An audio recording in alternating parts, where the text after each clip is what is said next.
welcome back to College Press Box. This past week has certainly been exciting for professional football fans. For a roundup of last week's NFL matchups, here's Jordan Galehood. Thank you so much, John. We had a lot of intriguing activity in yesterday's NFL games, and here we're going to start with just one highlight from each of the game, some of the best ones. Here we start in Arrowhead with the Oakland Raiders putting the boot into the Kansas City Chiefs. Derek Carr loading it up for Henry Ruggs, the speedster out of Alabama, who catches it, and there's no one catching him at that point. Raiders pulled off a shocking upset in Kansas City, and even then, Kansas City played well. Here we go, Ben Roethlisberger in Pittsburgh going to the rookie Chase Claypool, who had 4 touchdowns. What a monster game for Chase Claypool it was. The Steelers' offense held on in a not as good Steelers defense performance, but here was a really good Steelers defense performance was in the Ravens game. Marlon Humphrey strip sacked. Patrick Queen ran it back for a touchdown. Joe Burrow and the Bengals could not get it started against Baltimore. Their defense was an absolute curtain in that game. There was a number 1 overall QB pick in that game, and let's go to another one with Kyler Murray, who loads it up for DeAndre Hopkins here and hits him right for the game-clinching touchdown. Goes through the hit, and what an incredible catch that was for DeAndre Hopkins. And here's Deshaun Watson and the Texans versus the Jaguars. Brandon Cooks, the speedster, hitting him, and he burns the defenders for the touchdown, clinching the game for Houston. And from the AFC South to the NFC South, we have Teddy Bridgewater carving up the Falcons secondary, hitting DJ Moore, and he just hits the Jets off the races down the sideline in a comfortable win for Carolina in Atlanta on that one. Alex Smith came back for the Washington football team. However, it was not a fun day for him as you see Aaron Donald and his buddies getting to the backfield, sacking Alex Smith 8 times. Not good for a guy with a reformed leg. Washington won that game handily. And surprisingly, the Dolphins here won this game handily in Santa Clara. Ryan Fitzpatrick hits Preston Williams right down the seam. Fitzpatrick was Fitz magic today in a stunner against San Francisco. And here we have one of the only 2 kickoff returns for touchdowns coming from the Browns versus Colts game. The Colts have a very good defense and special teams as showcased here as the returner cuts it upfield and hits the afterburners. Indianapolis couldn't hold on to Cleveland for very long as Cleveland pulled away, but this was an incredible play nonetheless. Cleveland improves to 4-1, and New York and Dallas facing each other. There was a lot of sloppy play in this game. This was just one of them as the ball tips off of Ezekiel Elliott's hand into the Giants linebacker, and he takes it all the way in for a touchdown. New York went up 2 scores in that one, although they couldn't unfortunately hold on, and Russell Wilson orchestrating the game-winning drive on the last play of the game, 4th and goal, puts the ball into the hands of DK Metcalf, his star wide receiver, holds on to an undefeated record in Seattle for that one. And those were just some of the highlights that we saw, and I'm going to go back into some of the games from a more in-depth analysis, going back to Arrowhead, the Raiders, and the Chiefs. The Chiefs defense, who's looked surprisingly good all season, just couldn't contain Vegas. Derek Carr threw for 350 yards, 3 touchdowns. Josh Jacobs had his way with that front 7, and the Chiefs are now down to 4-1. The Raiders are 3-2, and they're in the same division. That was a division loss. Kansas City has to be looking over their shoulder. Winning the AFC West won't come as easy to them this time around. The Keystone State battles of the Eagles and the Steelers saw the traditionally stifling Pittsburgh defense look a little bit porous against Philadelphia. They allowed multiple touchdowns to Miles Sanders and to Carson Wentz throwing. But as you saw, Chase Claypool, the rookie, had one of the best performances we've seen all season from a rookie. 4 touchdowns, incredible. The Steelers remain undefeated and remain on top of the AFC North. And speaking of the AFC North, if we go to that division battle between the Bengals and the Ravens, we maybe had a chance for a classic Joe Burrow, Lamar Jackson, Heisman battle, but the Ravens defense had other plans, and they blew them out, caused 3 turnovers, 7 sacks, and allowed only 3 points off of a garbage time field goal. The Ravens offense looked a little bit pedestrian in Ravens offense terms. They look good in other offense terms, but that defense was just a curtain. And the Cardinals and Jets game, Joe Flacco filling in for the injured Sam Darnold, Le'Veon Bell coming back off of IR, but that wasn't enough to stop Kyler Murray as he had over 400 yards from scrimmage. And DeAndre Hopkins is not human. He had 130 yards in the game-clinching touchdown. How did the Texans give that man up? I know we mention it every single time we mention DeAndre Hopkins, But if we're going to the team that no longer has DeAndre Hopkins, the Texans had their first game without Bill O'Brien after the long overdue firing, and Romeo Crennel stepped in as the interim head coach. It was a very sloppy game. There were multiple turnovers, multiple missed field goals, but the Texans did manage to get their first W on the season, so maybe that team's not dead. And the Jaguars have now lost 11 of their last 13 matchups with the Texans. That is not good. So if we go from the AFC South to the NFC South, the Panthers and the Falcons, the Panthers held on to this game through and through. Mike Davis did his best Christian McCaffrey impression. Teddy Bridgewater dismantled the far from fearsome Falcons defense as the Panthers improved to 3-2, and pending the results of the Saints game today, could be at the top of the NFC South. The Falcons are at a low point at 0-5, and as of yesterday, fired their head coach Dan Quinn, who some thought was long overdue. And one of the biggest stories of the early games was the return of Alex Smith for the Washington football team, a man who very few thought would ever play football again. Some thought he wouldn't even walk again, lined up under center and took the field. However, as you saw, his O-line did him no favors. Aaron Donald and the Rams racked up 8 sacks. Hey, maybe protect the guy with the newly reformed leg. That's just a suggestion, Washington O-line. Jared Goff on the other side of the ball gashed Washington's defense for over 300 yards and 2 touchdowns. That was a pretty one-sided affair. And the first of the 3 late games was also a one-sided affair, but not in the way you would expect. The 49ers and the Dolphins, the Niners received Jimmy Garoppolo and Raheem Mostert back from injury, and Mostert was good in his return, though maybe they should have let Jimmy G sit another week. In the first half, he posted a measly passer rating of 15 and was benched in the second. And with Miami, you got some Fitz magic. Posted a stat line of 350 yards, 3 touchdowns with only 6 incompletions. The Dolphins were surprisingly potent, and that game was never really close. It was one of the biggest shockers of the new season and one of the most competitive games of the day. The Colts and the Browns. As you saw, the Colts leaned on their defense and their special teams. They caused 4 turnovers, but they couldn't contain the Browns' offense still, even with those mistakes. Baker Mayfield put up high numbers. The run game did their thing. The game came to within the final 2 minutes, but the Browns held on to improve to 4-1, which is the first time they've started with a 4-1 record since 1994 when Bill Belichick was their head coach. So, maybe there's some competition brewing in the AFC North. I don't know if there's any competition brewing in the NFC East, however, or not good competition at least, with the division matchup with the Giants and the Cowboys. This game was competitive, however, it was defined by tragedy. In a season already decimated by injuries, Dak Prescott went down with a scary-looking ankle injury, and he was carted off the field. Andy Dalton was brought in to finish the game, and the Cowboys did emerge with the win, but it's hard to feel good about it with the loss of their franchise quarterback. It's a devastating blow. Prescott has already had surgery on his ankle, and we wish him a speedy recovery and good health. And finally, the last game of the day, on a rainy Sunday night in Seattle, we had the Vikings and the Seahawks. The Vikings, who were in a must-win situation after a dismal start to their season, looked good in the first half, but you can't contain Russell Wilson for long as he came roaring back within 5 points and orchestrating a final drive down to the goal line. Wilson put the ball in the hands of DK Metcalf, as you saw in that highlight, to catch the TD and secure a Seahawks victory. Some final thoughts I leave you with. Despite their upset loss at home, I still think the Chiefs are the best team so far this season, but they have now shown that they're beatable, and the 4-0 Bills play them next week. That should be an interesting game. Russell Wilson, after his performance, is still my way too early MVP frontrunner, and also give Alex Smith the Comeback Player of the Year award now. Knowing his story and everything he went through, even playing another snap of football is a legitimate miracle. And lastly, as we said, prayers up for Dak Prescott. He's such a talented player, such an instrumental part of that Cowboys team. Seems like a good dude, and you never want to see an injury like this, but I have faith that he'll get through it. He's a fighter. We all wish him a safe and speedy recovery. Thank you, John. I probably rambled for too long, but it's back to you. I think that they should start him. While I do think that Jason's right, that they've gone with kind of more of a committee approach this year, with Bijan Robinson serving as the change of pace back, he's been more efficient than both Keontae Ingram and Roschon Johnson. With less carries, he's gotten more yards and more yards per carry.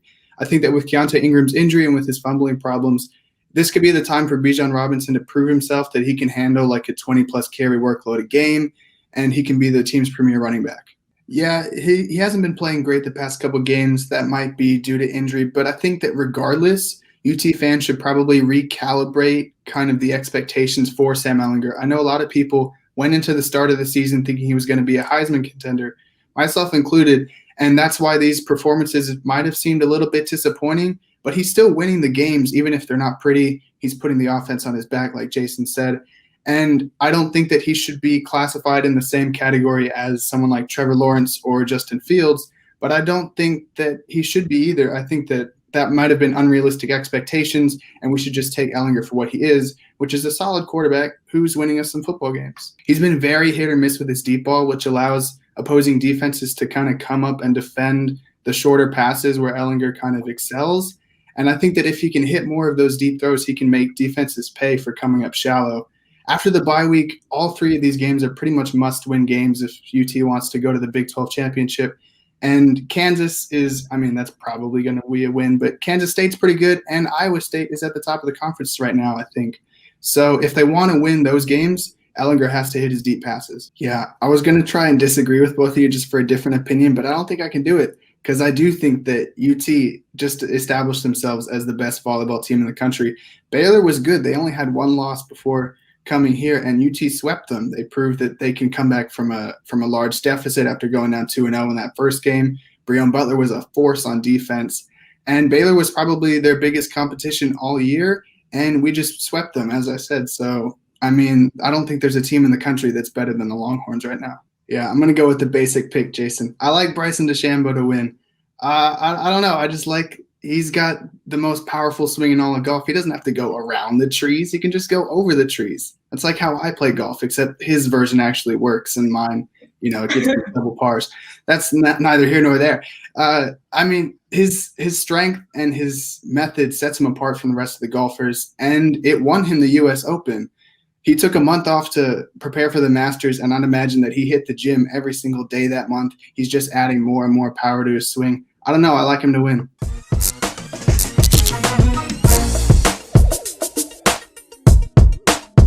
Welcome back into College Press Box. The NFL has had an interesting past few days, with the Denver Broncos playing against the New Orleans Saints without a quarterback, and the Ravens-Steelers game being pushed back multiple times. Joining us tonight is Jordan Gilhead to talk about those games and plenty more. That's right. Thank you, Justin. And there was definitely a lot of things happening in the NFL this weekend, and I'm here to break those down, starting with the first game of the division battle between the Colts and the Titans. The Colts' opportunity to secure the head spot at the AFC South was thwarted by the man they called Derrick Henry, who had 178 yards and 3 rushing touchdowns. Henry's ability was already asserted at this point, but he's one of the best that there is in the league right now. He completely trounced any chance that the Colts had and secured the Titans a top spot in the AFC South with an 8-3 resounding victory there. And going across the Great Lakes to Cincinnati, we had the Giants and the Bengals. This wasn't that impressive of a game as neither team could really get much started on offense or on defense. There was this nice kick return for Cincinnati. When you have Brandon Allen at your starting quarterback, it's hard to try and get any momentum off of that. The Giants did come away with the win there, and they do come away with the top spot in the NFC East, but it's really not that impressive with a 4-7 record. And with the Cardinals and the Patriots, this game was pretty competitive. Neither quarterback played particularly awesome, which is strange considering that we've seen these quarterbacks play awesome before this season. Kyler Murray and Cam Newton had kind of off games. There were plenty of turnovers, plenty of missed opportunities, but we learned that you can never count out Bill Belichick as he completed the victory with a last-second field goal right there to put the Patriots right in the middle of the playoff hunt, and the Cardinals are kind of on a skid right now. Going to another division matchup between the Dolphins and the Jets, this one wasn't particularly close, as you had Fitzpatrick with the Dolphins offense doing Fitz-magic things, and the Dolphins defense just completely blanketing any chance that the Jets had at any kind of offensive scoring at all. There was a field goal for the Jets, but that was pretty much it. This wasn't a particularly close game, and the Jets continue their perfect season, perfect meaning 0-16, but hey, it'll help them if they can get Trevor Lawrence next year's draft. The Browns and the Jaguars was probably more of a competitive game than most thought. Mike Glennon and Colin Johnson, as you saw right there, the former UT product, doing some good things to keep the Jaguars in the mix, but it wasn't quite enough as Nick Chubb and the Browns were able to pull away with the victory. The Browns are 8-3 and have secured their first non-losing season in a very long time, and the Jaguars are at 1-10 and are they're pretty much out of the playoffs at this point. A pretty good matchup between the Bills and the Chargers is on deck in the Meadowlands. Josh Allen versus Justin Herbert, two QBs doing very well. The Bills kind of jumped out to an early lead and never really looked back as their defense contained the surging rookie QB Justin Herbert in a very impressive stand. This one was won by Buffalo 27-17. And the game between the Falcons and the Raiders was surprisingly a blowout, not in the way you might expect. The Falcons completely blanketed any chance that the Raiders had at any offensive momentum as they scored on both defense and offense. And they won this game by a hefty margin by over 30 points, which is odd for Falcons fans. They probably don't see it that often, so they must enjoy it while they can. The Falcons aren't totally dead, and the Raiders, this hurts their chance to get a wild card spot. One of the more competitive games of the day was between the Vikings and the Panthers. Teddy Bridgewater having his revenge game. This was a very offensive-heavy game, as you saw right there, the rookie superstar Justin Jefferson catching a touchdown. The Panthers responded with some of their own as Robbie Anderson and Curtis Samuel had pretty good games through the air and through the ground. Mike Davis had a good game as well. It was competitive all the way through, and it came down to the final field goal, and Carolina just couldn't put it through the sticks as the Vikings win that one, keeping their playoff hopes alive. And Carolina, they might be looking at next season. One of the weirder games, as Justin mentioned, was the Broncos versus the Saints, as the Broncos played without a starting quarterback. Practice squad wide receiver Kendall Hinton was taking snaps, and it went about as well as you might expect. I think he may have completed one or two passes to his own team. He completed some to the other team as well. Taysom Hill and the Saints didn't have to do much on offense to win this game. I mean, you can't totally blame the Broncos. It's very hard to play in the National Football League without a starting quarterback, but the Saints cruised to a 9-2 victory at the top of the NFC. Also a very competitive NFC game was this one between the Rams and the 49ers. Not much great offensive play, but the defenses both did very well as both of them scored, as you just saw with the 49ers and Aaron Donald causing the strip. That resulted in a Rams score. This, as many other games did today, came down to the final field goal. And off the foot of Robbie Gould, the 49ers won that one, keeping them in the playoff hunt and demoting the Rams down to second in the NFC West, which is one of the more competitive divisions in the league. And this game, Chiefs versus Buccaneers, one of the biggest games all season, was just incredible. The Patrick Mahomes to Tyreek Hill connection was unreal. Tyreek Hill ended with over 250 receiving yards, 3 touchdowns, 13 receptions. I mean, these are Jerry Rice numbers. These are Randy Moss numbers. It was great to see. The Chiefs jumped out to an early lead, and the Buccaneers did try to come back with a second half surge, but it wasn't enough as the Chiefs walked away with the victory there and are pretty resoundingly the best team in the league, although it depends if you ask a Steelers fan. Some final things that I might leave you with. We had all but 2 of the games being played already. One of them is the Monday night game between the Seahawks and the Eagles tonight that's being played right now. And the other one is the Ravens and Steelers game on Wednesday night, which keeps getting pushed back. It got rescheduled 3 times, supposed to play on Thanksgiving night. The Ravens put 21 players on their COVID list, many of them starters, one of them being their star quarterback, Lamar Jackson. Both teams are dealing with COVID outbreaks, so it's possible this game isn't even played. But stay tuned on Wednesday to see if any updates come in, especially if you are a fan of either of those teams, because that game could have major playoff implications. Also, the ever-continuing, ever-changing MVP race, I think, gained a front runner in these past couple weeks, and it's no surprise. It's Patrick Mahomes. Everyone else is kind of a tier below. Kyler Murray has kind of started to, fall back to earth after some pretty incredible games. Aaron Rodgers, Josh Allen, Russell Wilson could all be considered in the hunt. But in my opinion, they're all, unless one of them really has an uptick in production, they're kind of fighting over second place. It's maybe Mahomes' trophy to lose. Derrick Henry and Dalvin Cook are also in the conversation, as both are doing incredible things for their teams. But it's much harder for a running back to win the prize. I don't think one has won one since Adrian Peterson way back when. And I think that might be all that I have for you, Justin. So I'm going to send it back to you. Great analysis, Jordan. Thanks again for coming on. Yeah, I think that the odds-on favorite to win the job at this point is Chris Beard from Tech, and I think he'd be a great pick. But I'm going to throw another name out there and go with Brad Underwood from Illinois. He led that team to a 24-7 record this past season, which earned them a Big Ten championship and a 1 seed in the tournament before they were unceremoniously bounced by Loyola Chicago.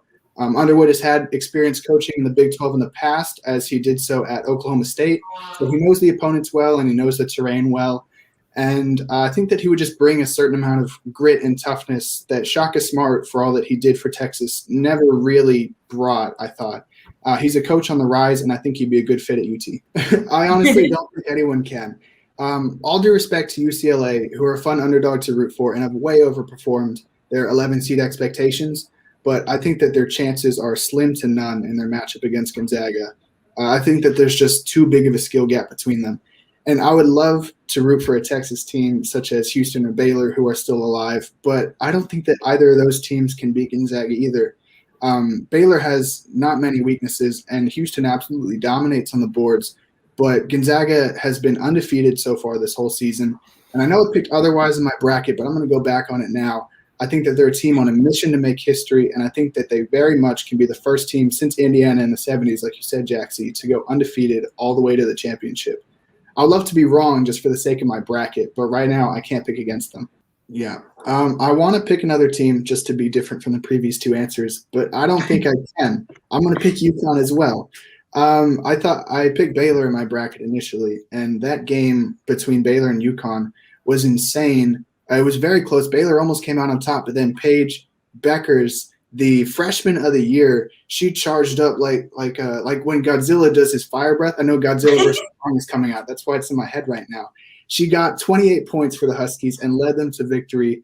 And dominant isn't enough of a word to describe their performances in past tournaments. I mean, just look at the 11 titles in their trophy case right now. And I don't think it'll be any different this year. They by far have the most experience of any other team left. And they play Arizona first, who's making their first Final Four appearance this year. I think that Paige Beckers and just the rest of that team is going to deliver another historic performance and give the Huskies their 12th championship, which again is an insane number. 12 championships. I wish I had them. I would say probably the most likely pick would be the Dodgers versus maybe the Yankees, but I'm going to go with two teams slightly less obvious, and I'm going to say the San Diego Padres and the Chicago White Sox. The Padres have one of the most exciting and charismatic players in the MLB right now with Fernando Tatis Jr., and I think that if he continues the meteoric rise that he's on, he, along with other playmakers like Yu Darvish, Blake Snell, Manny Machado, they could potentially end the Dodgers' reign over the National League. As for the White Sox, they didn't have the greatest start with the injury to Eloy Jimenez, but if the rest of their team can stay healthy, they can play good enough baseball, they can last long enough for him to come back just in time for the playoffs. Jordan, you're going to get the points on that one and the win for the first time of the semester. Congratulations, and it's time for FaceTime. Jordan, take it away. Thank you. Oh, I didn't have anything prepared. So I would just like to thank my family who are maybe watching this, maybe not. Same with my friends, maybe watching this, maybe not. I'm going to shout out the San Antonio Spurs, who are playing right now against the Kings. I hope that they won, but because it's the Kings, I mean, they got to win. I think that when you walk into a program like Texas, the standards are going to be very high regardless, but it doesn't look like Beard really cares about the expectations he's facing. As he said, quote, "These expectations and standards don't scare me. Don't get it twisted. That's why I'm here." And I love that mentality. For me, all I'm hoping for is just at least one tournament victory. Can we get just one, please?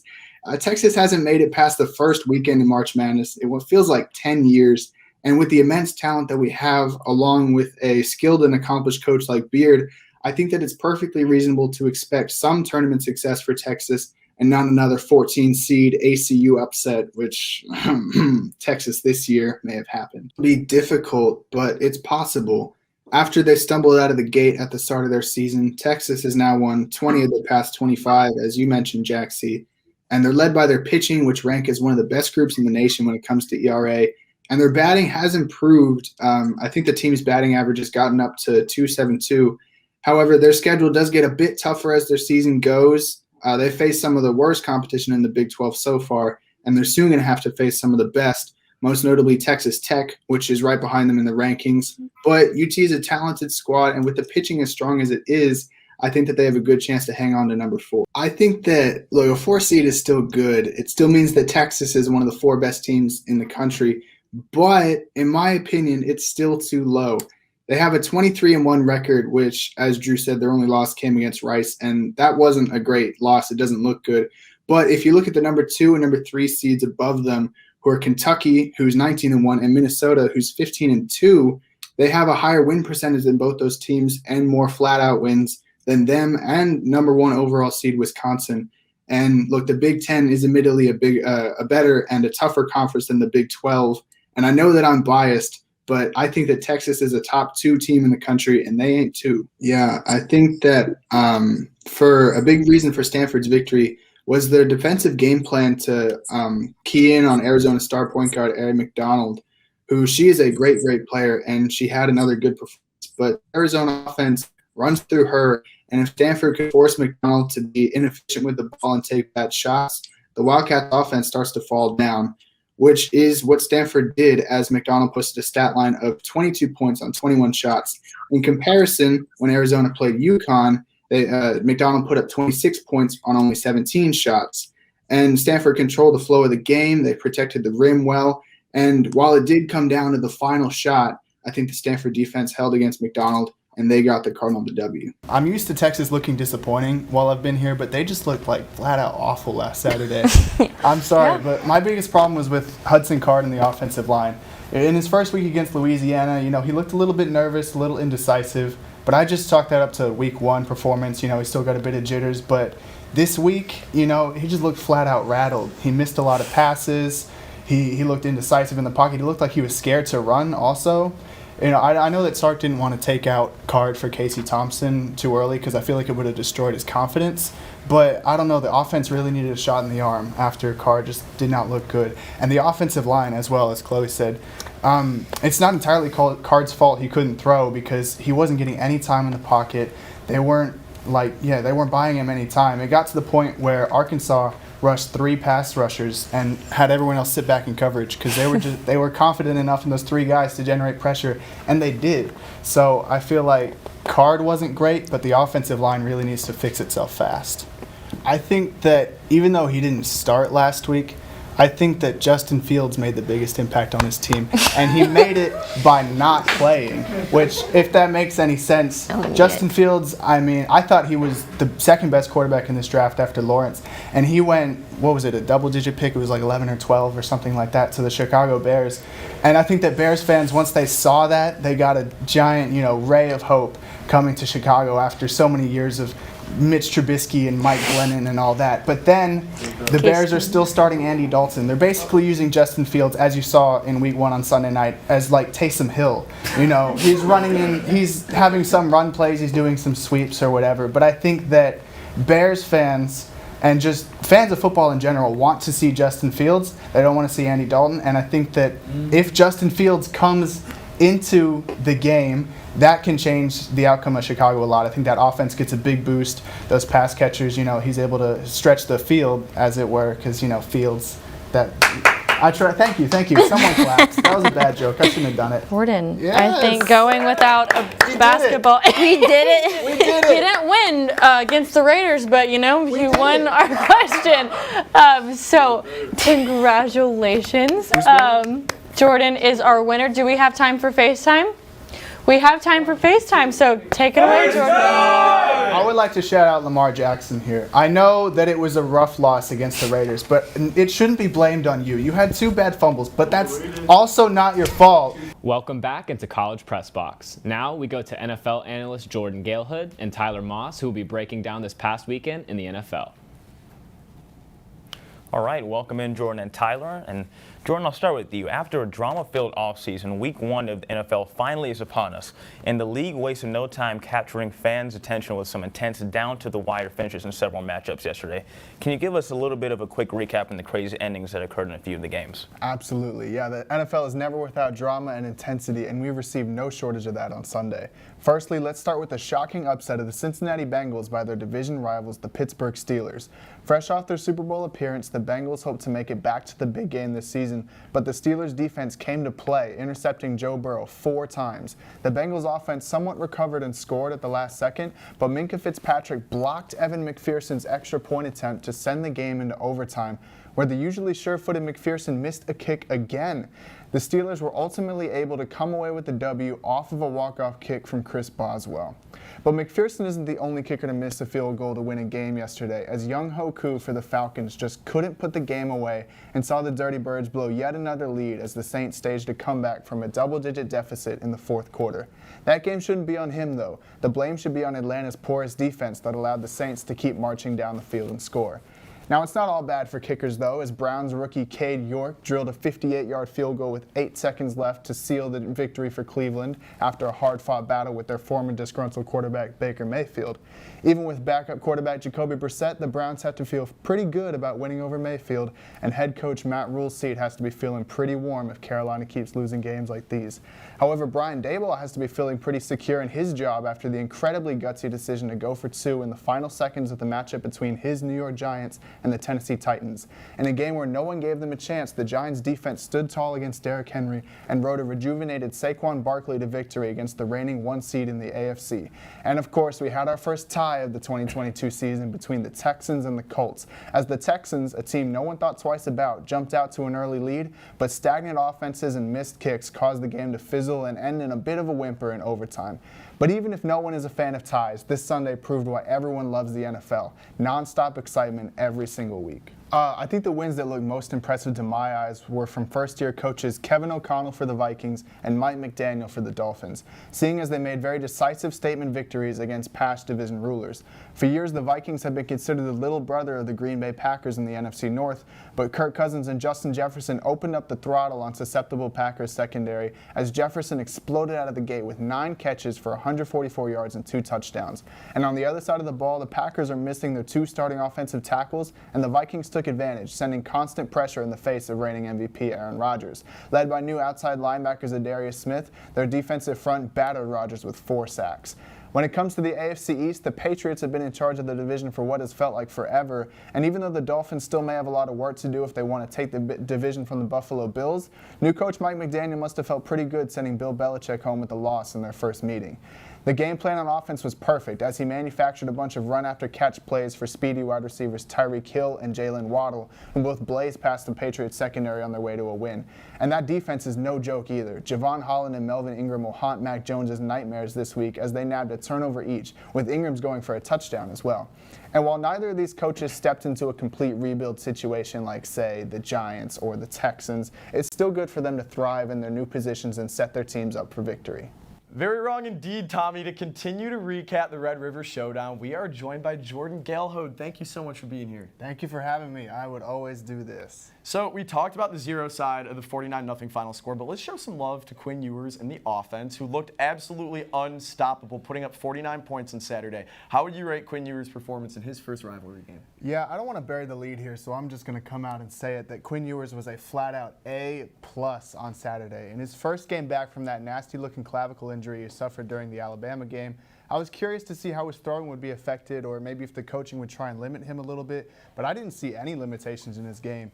He was straight up dealing, completing 21 of his 31 passes for 289 yards and 4 touchdowns. Incredible stat line. He did have that one questionable interception in the red zone, but other than that one play, the ball was right where it was supposed to be all the time, on time. He even showed off a little of the subtle mobility he possesses when he had to scramble out of the pocket and convert a key first down with his legs. The offense just looks so much more explosive when Ewers is under center compared to any other quarterback because he's able to make the reads and the throws that most college quarterbacks aren't able to make, and his poise in the pocket and ability to improvise is light years ahead of most other QBs his age. As a graduate of South Lake Carroll, which is only about 30 miles from the Cotton Bowl, Ewers said it was his dream to play in this game, and he certainly made the most of it. Made the most of it indeed. What a performance for Quinn Ewers. And now while he certainly deserves all the praise that he's getting, he wasn't the only one out there making plays on offense. Who else do you think was an unsung hero from this performance?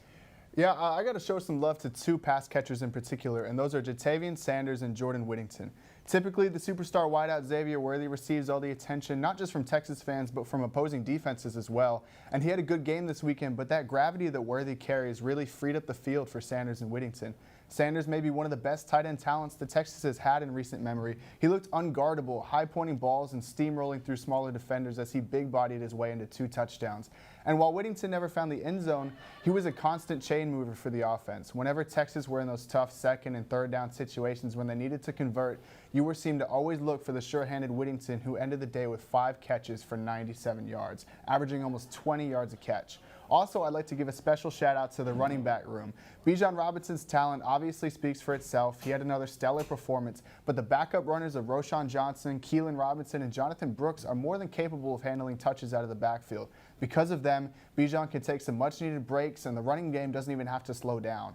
Every one of those backs averaged over 5 yards a rush, which is pretty incredible, and both Keelan and Brooks scored touchdowns as well. So while it's pretty clear that Ewers, Bijan, and Worthy are the stars of the offense, this team is absolutely stacked with playmakers from top to bottom. You know, there's this term that's been going around Twitter, running back university, and I think that Texas is starting to live up to it. And now while it's fun to look back at this game and all the jokes on Twitter, looking forward, Texas has some big matchups coming up in the mirror. How do you expect Texas to perform against the likes of Oklahoma State, Kansas State, TCU, and Kansas, all 4 ranked teams left on their schedule? Yeah, well, firstly, I wouldn't totally overlook Iowa State next week, as they've kind of had Texas's number the last 3 times they've faced Texas. However, they aren't nearly as daunting of a matchup as the one after them on the schedule, which is Oklahoma State. In a year full of Big 12 surprises, OK State is nothing shocking as they overpowered Texas Tech this past weekend with their explosive offense led by quarterback Spencer Sanders. If Texas wants to win that game, their defense has to be able to contain those big chunk plays that the Cowboys offense is so good at executing. Thankfully, they'll get a bye after that game, but they have another challenge waiting for them on the other side in Kansas State. Their offense runs through Deuce Vaughn, but he's not unstoppable, as shown this past weekend when Iowa State held him to just 23 rushing yards. If Texas wants to win that, they have to stuff Vaughn in the rushing attack, and the offense has to put up points against their stout defense.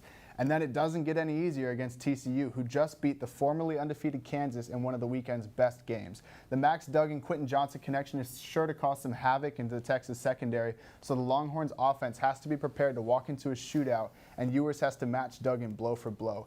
And of course, don't forget those scrappy fighters in Lawrence, the Kansas Jayhawks. We all remember what happened when Texas played them last year, and unfortunately, Kansas has only gotten better since then. They have equally tough matchups in between now and that game, so their team may be bruised and battered enough for Texas to take advantage and finally gain revenge for that harrowing loss that they handed them last November. If Texas can beat those 4 schools, they will establish themselves as the best team in the conference and one of the best in the country. It would be nice if every game was 49-0, but judging off of what you just told me, it does not seem like it's going to play out that way. Thank you as always for joining us, Jordan. Let's throw it back to the desk with Tommy. Yeah, I mean, to me, I think it's a little bit obvious. I think the biggest determining factor was the guy under center, Quinn Ewers. It was his first game back after that nasty-looking injury against Alabama, and I was worried that he might have a little bit of limitations. Maybe the coaches would try and hold him back a little bit, but I didn't see any of that on the field as he was dealing. He went 21-31, 289 yards, 4 touchdowns. And keep in mind, he didn't even play most of the fourth quarter, so that's a pretty darn good 3-quarter stat line. Yeah, I mean, Hudson Card, all due respect to him, great fill-in, but this Texas offense just looks so much more explosive when Ewers is under center because he's able to make the reads and the throws that just a lot of college quarterbacks aren't able to make at his level. And hats off to the defense, of course. Getting a shutout against Oklahoma is a huge, huge accomplishment, but they didn't have to really do all that much, in my opinion. They kind of just sat back, watched the OU offense kind of implode in on itself. In my opinion, Texas dominated this game from start to finish, and it starts and finishes with Quinn Ewers. First of all, and I think that this goes without saying, I mean, OU should know this, but it might be tempting to rush Dillon Gabriel back into the game, seeing what the QB situation was like this past weekend, but if he's not ready to go in any sort of way, do not put him out there. You can't risk that head injury. I mean, you should know that already. That goes without saying. But with that being said, Dillon Gabriel's departure leaves kind of a vacuum at the QB position for Oklahoma, and I think that their backup depth is really lacking, in large part due to the transfer portal, right? Caleb Williams, Spencer Rattler, Ben Harris, I believe, they all ditched Norman and left OU with kind of nothing there. And I think that what Brent Venables and his OC have to do is try and give the backup QBs at least somewhat of a chance, because even though I didn't see anything inspiring from Davis Bevell this past weekend, you're not going to win anything running out of the Wildcat. Like, you're just not if you're running out of that the majority of the game. And so I think it might be time to give General Booty a shot. Who knows? But like you mentioned, the Kansas QB, he went out early this past weekend, and his backup, Bean, I think. While Kansas didn't win, he's still really good. He put up 4 touchdowns. Or even look at TCU. Max Duggan wasn't even supposed to start this coming into this season, and TCU looks great. They're undefeated. So I think that they have to trust their quarterback at least a little bit. Yeah, it may seem premature to put Nathaniel Hackett on the hot seat after just 5 games as a head coach, but that's exactly what I'm about to do. And I'm going to look into the camera while I say this, because Nathaniel Hackett stinks. He cannot coach. He honestly could have been fired after that first game against the Seahawks for some of those bonehead, no timeout, 63-yard field goal decisions he made, and he hasn't gotten any better. The Broncos were one of the most hyped teams coming into this season with a new staff, new quarterback in Russell Wilson, and don't even get me started on Russell Wilson right now, but they stink. And it's mainly Hackett's fault, because he came in as this offensive genius from Green Bay. He had all these weapons to play with, like Cortland Sutton and Jerry Jeudy, and Javonte Williams tore his ACL. That's not Hackett's fault. That's an injury. But the offense is struggling is not a strong enough word. The offense looks dead right now. The offense, it's painful to watch every single week, and I know, because I watch Russell Wilson. He's on my fantasy team Anyway, sorry. Let me get back on track. He hired a special tough decisions maker after the Seattle game. And I can't believe I have to say this, but he's the coach. Like, it's his job to make the tough decisions. What are you doing, right? I mean, come on, man. He's clearly in over his head. He's lost the support of the fan base. Shout out Clark Dalton. And if I'm the Waltons, he would have been out the door already. I'm sorry, Nathaniel Hackett. There can only be one winner. And today's College Crossfire champion is, drumroll please, to our very large crowd, it's going to be executive producer Jordan with 29 points. Jordan, congratulations. Thank you. We have time for FaceTime. Yes, we do. Jordan, take it away. Nice. Well, one more shout out to Adam and Samantha in Master Control. Thank you for letting me be on air. Shout out to my parents back at home. Shout out Lamar Jackson jersey back here. We're going to smoke the Giants this week. Yeah, I mean, just live your life, bro. Shout out Texas. Shout out Texas Fight. Have a great night. My takeaway is, well, first of all, Texas survived that game. They didn't win that game. They survived. I mean, they technically won, to be clear, but whatever. I'm not going to say that it was purely just based off luck, because that would discount a lot of the effort that the players put in, but let's just say there were a lot of things that had to happen in Texas's favor in order for Texas to come away with the W. I mean, come on, that Hutchinson drop, that shouldn't have happened. That was clearly some kind of divine intervention, right? I don't know. But as we saw from a few people at the post-game press conference, including Bijan Robinson, they said that Texas's team, the Texas team last year wouldn't have won this game. This year's team did. And so I think that there is a lot of stuff to improve with this Texas team, which we'll touch on later. But my takeaway is that this is a more resilient squad, a squad that's more equipped to come back from deficits, and I think that is certainly going to come in handy with a tough stretch of road games coming up. So I'm going to go with some of the offensive play calling. Not that it's been bad, but somewhat that it's just been a little bit inconsistent. There are some times where Steve Sarkisian dials up brilliant plays like the Xavier Worthy whip route, but then there seemed to be a suspicious lack of play action really at all in the passing game this past week, which was, it seemed weird because Bijan and Roschon and Keelan Robinson were able to run the ball so well, and you think that for a team that looked a little bit stagnant in the passing offense, Quinn Ewers did fine. There were some drops by Casey Kane was the one that I mainly noticed, which had my blood boiling in the stands. That was a 50-plus-yard touchdown. That's right. But yeah, I think that just got to iron out a little bit of that stagnation when it comes to the passing offense, because with the Texas defense how it is, the offense has to keep up with the opposing team's offense. And if we're struggling to do that against Iowa State, then I shudder to think what Oklahoma State is going to do. I don't even know if they can be considered for this question, because you may think that they have fallen off already, but the Tampa Bay Buccaneers are broken right now. Look, any team with Tom Brady under center can't really be fully counted out, but even he looks out of sorts. He's got problems on and off the field, and I mean, his personal issues issues are his business, but there's something clearly affecting his mental state, from the press conferences where he looks just drained to the fact that he's yelling at players on the sideline. Like, come on, you're Tom Brady, you can't be doing that. But even then, I mean, his offensive line is held together with duct tape and string. They lost a lot of starters in the offseason, and the wide receiver room been ravaged with injuries too. Chris Godwin still dealing with lingering effects from that ACL, and Julio Jones hasn't seen the field since week 2. Not to mention they're dead last in the league in rushing yards per game. And so I think that while, again, they can't fully be counted out, any team that can't even put up 20 points against Pittsburgh, of all teams, there's clearly something wrong there. And so I think I wouldn't be surprised if the Bucs miss the playoffs this year, even if they play in one of the weaker divisions in the league. Good evening and welcome into College Press Box. I'm your host, Jordan Galehood, and he's my wonderful co-host, Jason Kinander. We've got a great show for you this evening, so let's get right into it, starting with some of the most exciting moments in the world of college football. Welcome back into College Press Box. Well, the NFL never fails to give us viewers a heavy dose of excitement week in and week out, so let's kick it to our football analyst, Adam Ogburn, to guide us through all that happened this past Sunday around the league. Welcome back into College Press Box. Now let's recap the last week in Longhorn sports. Texas women's basketball competed against DePaul University in a charity exhibition game yesterday at the Moody Center. Sonia Morris and Aaliyah Moore led the way on offense, scoring over 20 points each, contributing to an impressive final score of 105-62. Number 2 Texas volleyball rallied after dropping the first set to defeat Kansas State in Manhattan on Friday. This win marked Jared Elliott's 600th win as a head coach and 550th win at Texas, so congratulations, Coach Elliott. Texas football comes out with a win after their week off. Texas soccer starts gearing up for their championship tournament, and the Astros won the World Series, which I'm sure everyone is happy to hear. All this and more on College Crossfire, starting right now.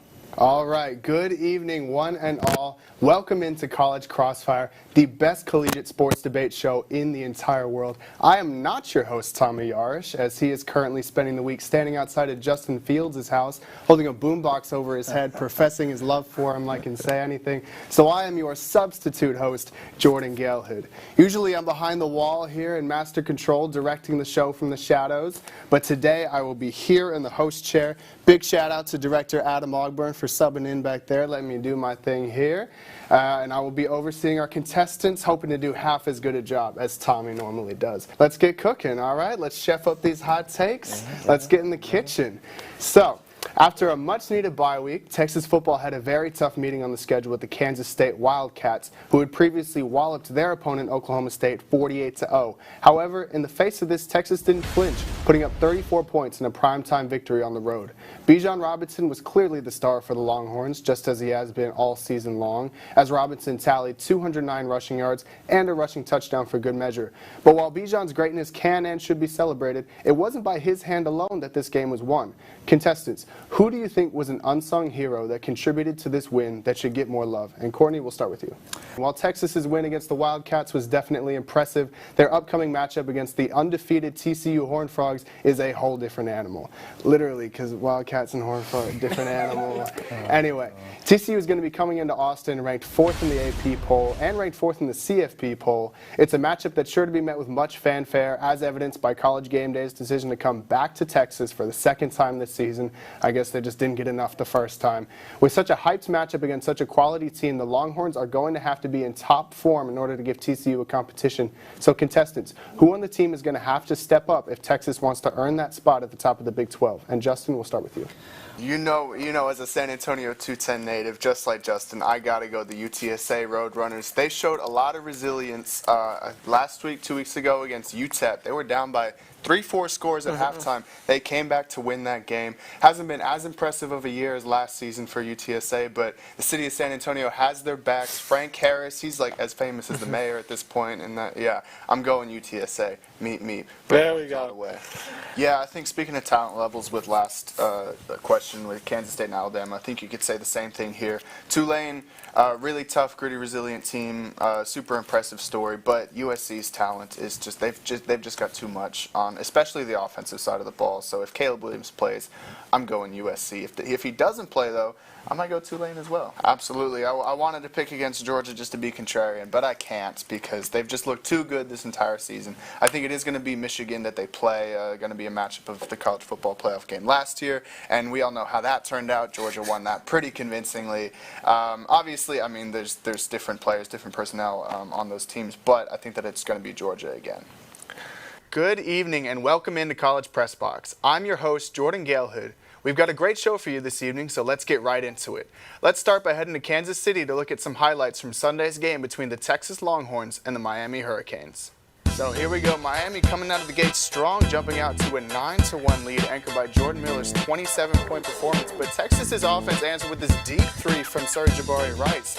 The Canes offense, of course, can never be held down long as Norchad Omier Ready throws it down with authority. But Texas's offense didn't back down in the first half either, as Timmy Allen, right here with 2 points, had a very respectable day with 16 points. But again, Miami's guards were putting on a show, as you see Jordan Miller's sweet dish to Wooga Poplar's triple. Thankfully, Texas was able to walk into halftime with a pretty comfortable lead of 45-37. And how is this for opening up the second half strong? Marcus Carr up, Dylan Mitchell down. How about that? Mitchell was jumping out the gym on both sides of the court. And now, I mean, Sir Jabari Rice is just showing off, pulling up from 30 and lacing it. But look at this play, right? Okay, Poplar says, oh, Timmy Allen, you got your back turned? Well, whoop, I'll take that one. Thank you. As you can see, Texas might be starting to fall asleep a little bit out there. But maybe this play will wake him up, okay? Marcus Carr dribbling down court. All he sees Dylan Mitchell cutting the basket, up and down again. Boom, another alley-oop. But the story down the stretch was Miami shooting, as you see. Isaiah Wong just perfectly placed this shot on Marcus Carr's head. Nothing else Carr could have done there. This shooting just propelled Miami, as you see in the graphic, to a 10-2 run. After this bucket from Omier, Texas's lead was completely erased. The rest of the game was physical, a lot of fouls and a lot of bodies on the floor. As you see Sir Jabari Rice, nice pump fake, trying to make something shake here. And then on the other side of the court, you got Tyrese Hunter going coast to coast, trying to cut down on that deficit that Texas found themselves in. But it would prove to be all for naught, as that was the last basket the Longhorns scored on the day.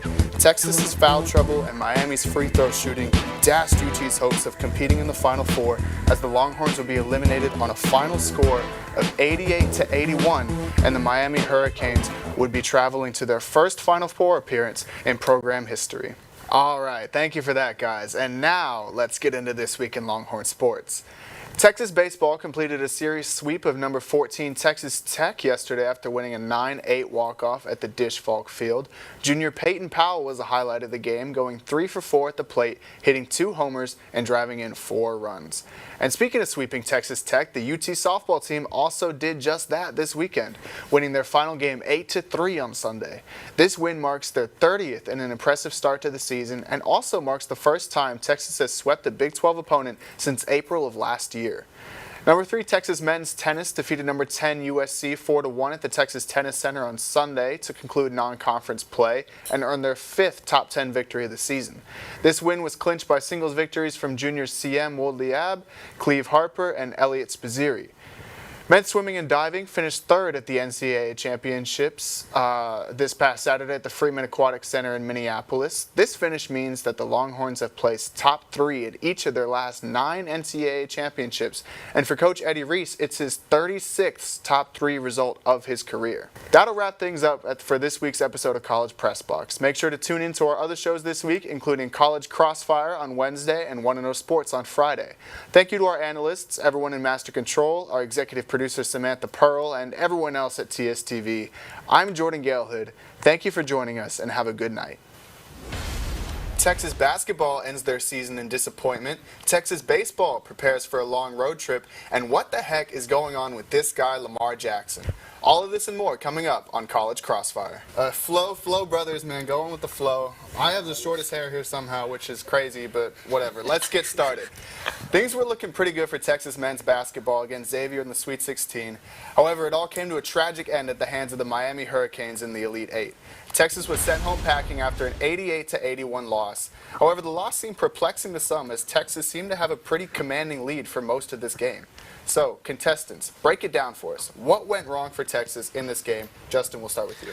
Thank you so much, Adam. Well, the best part of the NBA season is finally here, playoff time. And after a few exciting play-in game appetizers to, signal the flavors of the whole course, we have finally been served our main entrees in the form of 8 different quarterfinal series. So just in case you haven't kept up with the NBA this season or are unsure of who to root for or to place bets on, I'm going to briefly hit every series and tell you what you need to look out for in each one. Then at the end of each, I will give you my predictions on who I think the winners will be. Let's waste no more time and get right into it with the Eastern Conference. Starting with the 1-8 Milwaukee Bucks versus Miami Heat. Now, before Sunday's game, I would have said this was going to be an easy series win in the Bucks' favor and potentially even a sweep. Then Game 1 happened, and the entirety of Wisconsin held their breath when Giannis Antetokounmpo went into the locker room with an apparent back injury and didn't return for the rest of the game. Without him, Milwaukee's scoring attack fell apart, and their defensive front was extremely weakened, and Miami won the game 130-117. This series all rides on Giannis' health. If he's able to come back within 1 or 2 games, his MVP caliber talent should be enough to lead the Bucks to a series win. Without Giannis, though, both of the teams' rosters are pretty even, and playoff Jimmy Butler might propel the Heat to an upset victory and avenge their last playoff matchup against the Bucks when the Bucks swept them a couple years ago. So I can't call this one until we get an update on the Greek Freak. So let's move on to the number 2-8 matchup between the Boston Celtics and Atlanta Hawks, and unfortunately, I think this one might be a little bit of a snooze fest. The Hawks dominated their play-in appearance just to earn the right to get slaughtered by the white-hot Celtics in the first round, as their first game played on Saturday wasn't even close, ending in with a final score of 112-99. Trae Young and DeJounte Murray are great players, but Murray hasn't quite been the game changer Atlanta had hoped for when they traded all those first-round picks for him, and it won't get easier for him as he draws the tough assignment of having to guard Jaylen Brown, who's just one of many Celtics looking to travel back to the finals after they fell just short of a championship in 2022. Atlanta simply can't match Boston's depth or playoff experience, which is why I have this one ending in 5 games, going in Boston's favor, of course. All right, let me get one more expected blowout matchup out the way between the 3-seeded 76ers and the 6-seeded Brooklyn Nets. And you got to feel bad for the Nets in this matchup, as this roster was just detonated and then haphazardly slapped back together only 28 games before the playoffs started, stumbling to a 13-15 record in those games. Mikal Bridges is a young stud, and he did the best he could, scoring 30 points in Game 1, but the Nets just don't have enough size up front to compete with the MVP candidate Joel Embiid, which leads the Nets to have to double him, which leads Sixers players like James Harden and Tobias Harris to just knock down easy shots on the outside. So the Nets may be able to steal the game. They are playing a game as we speak right now. Don't know the result of that one yet, but Philly is one of the best players in basketball, as well as veterans with playoff experience, which is why I also don't expect this series to go past 5 games. Hopefully the 4-5 matchup between the Cavaliers and the Knicks will be a little bit more competitive. Game 1 was a close contest that the Knicks were able to win with a score of 101-97, and all eyes were on the matchup between Donovan Mitchell and Jalen Brunson, as we all predicted it would be. Under the bright lights, both showed out with 38 and 27 points respectively. Julius Randle was a question mark heading into the series for the Knicks with an ankle injury, but he played most of Game 1 and looked all right, and if he's able to stay healthy, he'll be a welcome presence in the front court, going up against those tall trees of Cleveland like Jared Allen and Evan Mobley. These are both good teams, loaded with star power, ready to impress on the big stage, which is why I have this tough series going to 7 games, but I think the Cavs defense is going to come up huge down the stretch, so I think that they are going to be the ones that end up on top in this series. Sorry to Stephen A. Smith. All right, moving on to the Western Conference. Let's also start with the 1-8 series, the Nuggets and the Timberwolves. Some fans a little more daring than I are choosing this series as a spicy upset prediction, as the Timberwolves are better than their 8 seed lets on. However, that didn't seem to be the case on Sunday, as the 1-seeded Nuggets won that last game with authority. I wanted to go into this series seeing the scoring battle between Nikola Jokic and Karl Anthony Towns, who are 2 of the league's best bigs that can score at all 3 levels and also impact the game with their rebounding and their passing. Neither of which had a great game, but it didn't matter because Denver had just such great secondary options like Jamal Murray, Michael Porter Jr., Kentavious Caldwell-Pope. And so even if Jokic didn't have his best game, even if he was lightly suppressed by Rudy Gobert, Denver's quality options were still enough to get them a win. So Minnesota's going to have to count on really good performances from Towns as well as Anthony Edwards to keep up with the points barrage. I don't know if the Timberwolves can do it, so I'm going to say not an upset for this one, going with the Nuggets. But if you want me to pick an upset, look no further than the number 2 Memphis Grizzlies versus the number 7 LA Lakers. Expect this series to be a rough and rowdy brawl. Both of these teams have bad blood, and both of their stars went out with injury in Game 1, Anthony Davis and Ja Morant. Davis seems to be fine. Ja Morant, we don't know at this point. It looks like he might be out for Game 2. They're going to really need him back for the scoring boost that he brings, as the Lakers' depth was just raining down threes all night. Rui Hachimura, Austin Reeves. Memphis is loaded with talent beyond just Morant, but LA has the talent and the depth to keep games close, and they have the experience, particularly from LeBron James, to win games close, which is why I'm going with the Los Angeles Lakers to take this series in 6 games. Hate me if you want, but I am buying all of the hype. Give me a Lakers finals. All right, and what looks like one of the most fun matchups of the quarterfinals had an electric first game on Saturday between the 3-seeded Sacramento Kings and the 6-seeded Golden State Warriors. Both teams' struggles lie in their offenses, as the Kings' blazing speed and the Warriors' knockdown shooting should mean that we're going to get some very high-scoring games.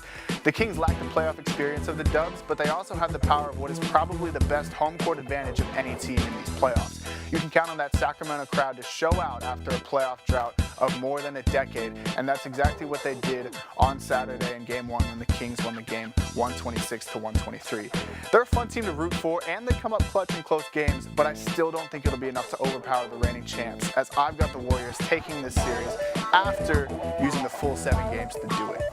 And last but not least, we've got one of the closest, hardest matchups to call between the number 4 Phoenix Suns and the number 5 seeded LA Clippers. The meeting between 2 former playoff stars and 2 former finals MVPs, Kevin Durant and Kawhi Leonard, will surely turn a lot of heads, of course, it deserves to be. However, don't sleep on the secondary ball handlers of each team, as I think that that's where the real test is going to come in. I'm sure the Clippers wish that they had Paul George available, but Russell Westbrook was a beast in Game 1, causing all sorts of havoc on defense, even if his shooting wasn't exactly top-notch. It'll be interesting to see how Russ matches up with Phoenix's guards Devin Booker and Chris Paul. Certainly worth paying attention to if you're a fan of small ball.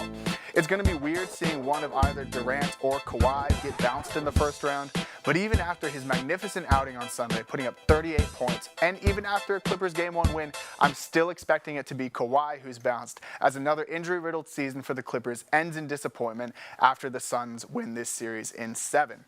So, that's all I have for you. Of course, please take my picks with a grain of salt. As we've seen from the Game 1s, literally anything can happen come playoff time.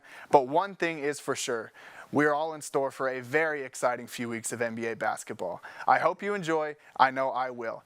Now I'm going to send it back to Adam and Cece at the desk. That'll wrap things up for this week's episode of College Press Box. Make sure to tune into our other shows this week, including College Crossfire on Wednesday and the 1-0 Sports Show on Friday. Thank you to our analyst, everyone in Master Control, our executive producer Samantha Pearl, and everyone else at TSTV. For the final time on College Press Box, I'm Cecilia Rodriguez. I'm Adam Ogburn. I'm Jordan Galehood. I'm Carter Yates. And I'm Ethan Ferguson. Thank you for joining us, and have a good night. On first base, he's our executive producer and usually is back in the control room telling me what to do. But tonight, it only felt right that he gets to come finish off his time here at TSTV in front of the camera. It's Jordan Galehood. What's up, Jordan? How's it going? I'm doing fantastic. Thank you for having me. As you said, I'm usually back there, but now I'm right here, hoping to go out with a bang, hoping to go out with a win. Look at the shoes that I brought, all right? I painted these shoes. Look at those. Look at those. You don't wear those shoes and then lose. I think my biggest takeaway, I know that everyone was looking at the quarterbacks, Arch Manning, Malik Murphy, how are they going to perform? But I think my biggest takeaway is that if Texas plays this right, they could have potentially the best wide receiver trio of the entire country, right? You got Xavier Worthy returning for his 3rd year after, a brief, stint. Maybe he's going to transfer, maybe he's going to not. We'll see, but he caught that long bomb from Quinn Ewers, which is great because they haven't really connected in previous, especially last season, 2 drops in the Alamo Bowl. Come on, Xavier Worthy. But he caught the one at the spring game, which is nice. A.D. Mitchell, the transfer from Georgia, he had that amazing one-handed grab in the end zone. So nice, you got to play it twice. And Jonte Cook as well, the true freshman, only 18 years old, still caught the really long bomb, the big reception after catch touchdown from Malik Murphy. I think that Texas, again, if Quinn Ewers can establish a connection with these receivers as well as J.T. Sanders, as well as Cedric Baxter, Baxter or Jaden Blue or whoever the running back is, running back by committee, that's going to be really scary offense for opposing defenses to face this year. So I think that the receivers are the thing that stood out to me the most. Absolutely. I'm going to continue with the trend and go with the football game. I'm going to say the Texas-Alabama football game, which I also cover with Jason Conander. That was just, yeah, I know, popping up like crazy. Senior next year, absolutely. No, that was like, I've been in DKR before in crazy environments. That was a crazy DKR environment, especially on the field. Texas versus Alabama was an insane energy, and even though we didn't end up winning that game, it was amazing to do. And also, I always remember my first Crossfire win. It was so long ago. Turner Barnes was in the host chair, which I don't even think you know Turner Barnes. Unfortunately, don't. Yeah, and I was talking about Sam Darnold back when he was on the Jets. I remember that. So yeah, dig for those hot first takes. Crossfire win embedded into my brain, as well as the Alabama game. It's hard for me to say because I think I've already been to the pinnacle, which is the Texas-Alabama game this past year. But if I had to choose one, I would go with 2020, actually, the Texas versus Texas Tech game. I was in, it was a COVID year, so there wasn't that many people there, and I was in Huntsville, Texas at that time for some reason. I mean, I know the reason, but like, I'm not going to say it here. Anyway, no, it's nothing weird. It's just like, it's not important. It's not newsworthy, speaking of journalism. Yeah, exactly. But no, that game was wild. It went back and forth, and it went to what, like 2 overtime, 3 overtime, something like that. It was a super close game. Texas, I think, had a 0.8 chance percent of winning from ESPN's like up and down graphic, and then they went all the way. And so, yes, exactly, the one up in Lubbock where I don't even remember the quarterback's name, but he did the horns down, which was so dirty of me to do. I just got to do horns up right now because I just did horns down. Please don't screenshot that because no, horns up. Okay, but I would need to cover that game because it was a wild finish, one that I would have certainly liked to be at. And a huge thanks to our class of 2023 here at TSTV Sports for joining us tonight. Congratulations to Adam Ogburn. I don't know where he is. There he is. You can't get rid of me. I don't want to either, my friend. You guys have been phenomenal. You've done so much for me coming in here the last year and this year, so I really appreciate all the time and effort that you've put in to not only my career, but everybody here at TSTV. We will miss you all very much. And a shout out to Samantha Pearl, who stayed up late last night to make that senior video, which is a very nice tribute to these guys and all the other seniors that we have on hand. So she also directed tonight with Justin Gooseman. Shout out to those two back in the studio. Let's go. And everybody else back there helping us out. I don't matter, so I'm going to let these guys sign off one last time. And for one last time at TSTV, I'm Carter Yates. I'm Adam Ogburn. You do matter, Tommy, but I'm Jordan Galehood. And I'm Cecilia Rodriguez. And we will see you next week for the Tournament of Champions. Thank you for joining us, and have a great night. Mr. Jordan over here. Jordan, who do you have at number 5? Awesome. Yeah, after this pick was so generously gifted to the Seahawks by the Denver Broncos as part of that Russell Wilson trade last year, which a trade that looks like an absolute fleece for Seattle in hindsight. The Seahawks are going to select with the 5th overall pick an elite talent to elevate their team to the next level, and that will be edge rusher Tyree Wilson from Texas Tech.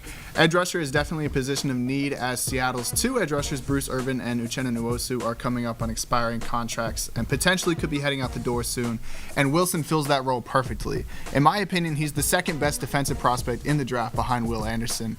He's long and flexible with the ability to play in Seattle's 3-4 scheme as well as play outside linebacker, so he's got that versatility. He punctures the line of scrimmage with his explosiveness, constantly gets in the face of the quarterback, something that Seattle missed last year as only 4 players registered over 30 QB pressures all season.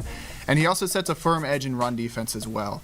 Overall, he's a little bit raw, but like Anthony Richardson, he has all the tools to develop into a Pro Bowl caliber edge rusher, I think, for the Seahawks, and it's important for them to get that nastiness back on defense that they've been missing for a few years. Pick number 11 with Jordan. Let's do it. Take it away. Yeah, so for pick number 11, preparing for booze here, of the 2023 NFL Draft, the Tennessee Titans are going to select Will Levis, quarterback from Kentucky.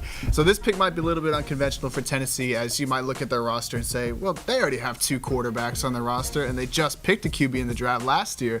But look a little bit closer, right? Ryan Tannehill isn't getting any younger, and he isn't necessarily getting any better either. Of course, the Titans also saw this and drafted Malik Willis in the 3rd round of last year's draft to be his potential successor. But in his few starts in 2022, he looked very raw, like he needed a few more years in the oven type of raw. So it's very possible that they just want to throw away the Malik Willis recipe and start from scratch, as we've heard rumors from Tennessee that they're prepared to do so. Levis isn't as highly touted as a Young or a Stroud or a Richardson, but he's a solid quarterback prospect. I think he's a little bit overhated. Some may point to his subpar stats last season and say that he can't perform at the next level, but if you watch those Kentucky games, he was playing with like the worst supporting cast ever, so you can't really blame him for playing a little bit of hero ball. He's got great arm strength and throwing motion and processes the field well, recognizing coverages and blitzes and understanding how to exploit those. However, he's oblivious to pressure and isn't great at extending plays outside of the pocket, needs a little bit of development with his footwork mechanics. So those are some things that can be improved upon. I think he's, again, a bit overhated. He doesn't necessarily have an elite ceiling, but his floor is higher than people think. Like, I would say a Ryan Tannehill type. You know, that's my pro comp. I wonder if there's anybody on the Titans now who can coach up Will Levis like a Ryan Tannehill type. I don't know. Jordan with the 17th pick. Yeah, as a Ravens fan, I was really tempted to just give the Steelers a trash player, like a not a trash player, maybe a day three guy like an Eli Ricks or something like that. I don't know, but I won't. And I'm going to say that with the 17th pick in the 2023 draft, the Pittsburgh Steelers are going to select Joey Porter Jr., cornerback from Penn State. Steelers fans might experience a little bit of deja vu with this pick, as Porter Jr.'s father, Joey Porter Sr., was also drafted by the Steelers in 1999. So I'm sure that the Steeler faithful will welcome Porter Jr. with open arms, not only because of who his father is, but because of the upside he brings to the team as well. He's got elite size, length, and speed for the defensive back position. He's best in press coverage when he can just use his huge arms to jam the receivers coming off the line of scrimmage, but he's good in zone and off-ball coverage too. Now, he didn't have any interceptions in 2022, as you can see on his stats there, but a lack of stats is actually, in my opinion, kind of a good thing for cornerbacks, because it means that QBs are afraid to throw your way. He's good at poking the ball away in 50-50 situations, and while he really isn't the hardest hitter on the field, he's a reliable tackler when he needs to be. So overall, Porter should fit in with the Steelers effortlessly, and he could see the field early and often, as they got a big lack of reliable starters in the secondary. Jordan, take it away. Yeah, I don't know if you could tell based off of the brightness of the screen, but this is a purple shirt, and I wore it so I can make this next pick. I was practically jumping for joy that this guy was still on the board. So with the 22nd pick in the draft, the Baltimore Ravens are going to select Jordan Addison, wide receiver from USC. Despite adding wide receiver talent in free agency with OBJ and Nelson Agholor, and despite Rashad Bateman hopefully returning, I see you laughing about Nelson Agholor, hopefully returning from a season-ending foot injury, the Ravens still need help at wide receiver, as their group ranked among the worst in the league in terms of receptions, yards, and touchdowns last season. Enter Addison, who is my favorite wide receiver in the draft, not named JSN. He's got super sticky hands and catches nearly everything thrown his way, and he runs great routes too, exploding out of cuts and shaking off defensive backs. He doesn't necessarily have the size of a Quentin Johnston or the top-end speed of a Zay Flowers, but he's literally always open. You just got to get the ball to him. And the Ravens haven't been afraid to swing big on receiver in the draft in the past either, as their GM Eric DeCosta selected 2 in the first round since taking over as GM in 2019 with Hollywood Brown and Rashad Bateman. Because of that, because neither of those guys necessarily became a lead or anything, they might be a bit burnt out, but they don't have a screaming need at any other position, and they need to keep Lamar Jackson happy if they want to keep him on the team. So selecting an elite weapon like Addison is a way to do just that. Plus, for a little bit of icing on the cake here, Addison is a native of Frederick, Maryland, which is just an hour's drive from Baltimore. So I'm sure the city would embrace the hometown kid. Jordan? Yeah, okay, so with the 29th pick in the 2023 draft, I have the New Orleans Saints selecting Myles Murphy, defensive end out of Clemson. The Saints may have bigger needs than DN, seeing as they already got guys like Cam Jordan and Marcus Davenport on the roster, but a prospect with Myles Murphy's upside was too good for them to pass up at this pick. At Clemson, Murphy was able to create constant pressure on opposing defenses with his height, strength, and long arms. He's explosive coming out of his stance and can separate from offensive linemen very easy with his array of pass rush moves. He needs a bit more practice with getting his hands on the ball carrier and bringing them to the ground, but he gets into the backfield like nobody's business, which is a skill that can't be ignored, and so that tackling will just come with more practice. He's versatile and can come in for relief whenever the starters need a breather, and if it ever comes time for Jordan to retire or Davenport to, maybe leave in free agency, who knows what's going to happen, Murphy can fill in very easy and play hard on all 3 downs. I think he's a great value pick at the lower end of the first round. I think the Saints got a good one. Thank you for bearing with me through my first gig as host. And don't worry, if you couldn't stand the sight of my face, Tommy will be back next week taking his rightful seat right here as the best host on all the 40 acres. That'll do it for us here in TSTV Studios. Oh, I gotta go. Cough again, I'm dying. Before you go, make sure to come back Friday mornings for the 1-0 Sports Show and Monday nights for College Press Box. Thank you to our live studio audience for coming out and being great as usual tonight, for our contestants, everyone in Master Control, our executive producer Jordan Gale. Oh wait, that's me. I'm Jordan Gale. Excuse me, I keep coughing. Thank you to our substitute director Adam Ogburn and Samantha Pearl for taking over my job tonight so I could sub in here, and thank you to all the other great folks at TSTV as well. My name is Jordan Galehood saying good night